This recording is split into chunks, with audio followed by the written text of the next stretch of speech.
In the New Testament book of Revelation, the last book of the Bible, the writer describes a vision where 7 trumpets are sounded by 7 angels and a bunch of apocalyptic shit happens. Fire and blood rain from the sky, the oceans get poisoned, scorpion-tailed war horses with a man's face and lion's teeth torment people who don't have the sign of the Christian God on their forehead. You know, the usual. Nowadays it's interpreted by Christians as what's to come, but if we unpack it, we see that it is highly, highly unlikely. If you are interested in this, please stick around to the end because I have a question for you, like a real one I really want answers for, not a clickbaity one, but you gotta watch this so it makes sense. Anyway, if this is interesting to you, please stick around to the end. Everyone has to find their own way to deconstruct, but my way was through logic, comparing people's words with their actions, and understanding the true history of the Christian church. Over the past 42 years of my life, it has been my mission to get to the nugget of truth with a capital T. So I remember growing up, we were given this impression that Christians had somehow divorced ourselves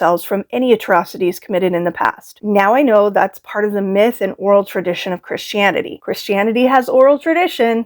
Stories, interpretations, and philosophies that the Catholic Church decided whilst unaliving people during the Crusades are part of the warp and weft of current-day Christianity. That's whether you're a Catholic, a Lutheran, or evangelical. Martin Luther and the Reformation did not dismantle and rebuild Christianity from the ground up. It merely questioned some outer practices the Catholic Church had tacked on that were extra-biblical. The very human man Jesus, if he existed, was one of many Jewish apocalyptic preachers of his time. He basically just won the lottery. All of these preachers believed the world was ending in the next, say, 50 years. In Matthew 24, Jesus talks about everything that happens at the end of days and then says in verse 34, "Truly I tell you, this generation will certainly not pass away until all of these things have happened." Somebody in your past probably told you that this was a metaphor. It was not. This was what these apocalyptic preachers were saying. Repent, for the kingdom of heaven is nigh in just a handful of decades, which would have been 2 millennia ago. Hasn't happened yet, in case you haven't noticed. So the author of Revelation is just one of many people, including Jesus, who preached that this stuff will happen. There's an entire genre of literature from this time period called apocalypse. There are several hallmarks of the genre, such as a first-person narrator, a heavenly guide to explain the vision, a tour of the afterlife, and predictions of great upheaval on earth. The purpose of apocalypses was to give hope against suffering for first the Jews, and then as history shifted, the Christians. Even though tons of these were written, we're only familiar with Revelation because when the biblical canon was being decided around the 5th century CE, 400 plus years after Jesus died, it was believed that Revelation was written by the Apostle John. It was not, though. You can deduce that from reading it yourself, and historians have analyzed the crap out of the hundreds of copies from antiquity we have, and they've come to that conclusion too. The apocalypses used symbolic metaphor that would be easily understood in the context of the time it was written. Let's take, for instance, the whore of Babylon in chapter 17. It says in verse 18 that the woman you saw is the great city that rules over the kings of the earth. And in verse 9, there are 7 hills on which the woman sits. I think we're all familiar with the metaphor. Surprise, the Bible isn't supposed to be taken literally. Rome was known as the city on the 7 hills, and Jesus and the apostles and the Christians in the early Common Era were under great oppression from Rome. John here is wishing for the Christian God to bring about the fall of Rome so their suffering can end. Let me ask you, if not Rome, who then? We can make up anything we want about whatever city and culture we hate at the moment, but that doesn't make it true. Remember I said I have a question for you. I've been kicking around the idea of doing a kind of book study on Bart D. Ehrman's The New Testament, which is about all the true history biblical scholars know. It's actually a textbook,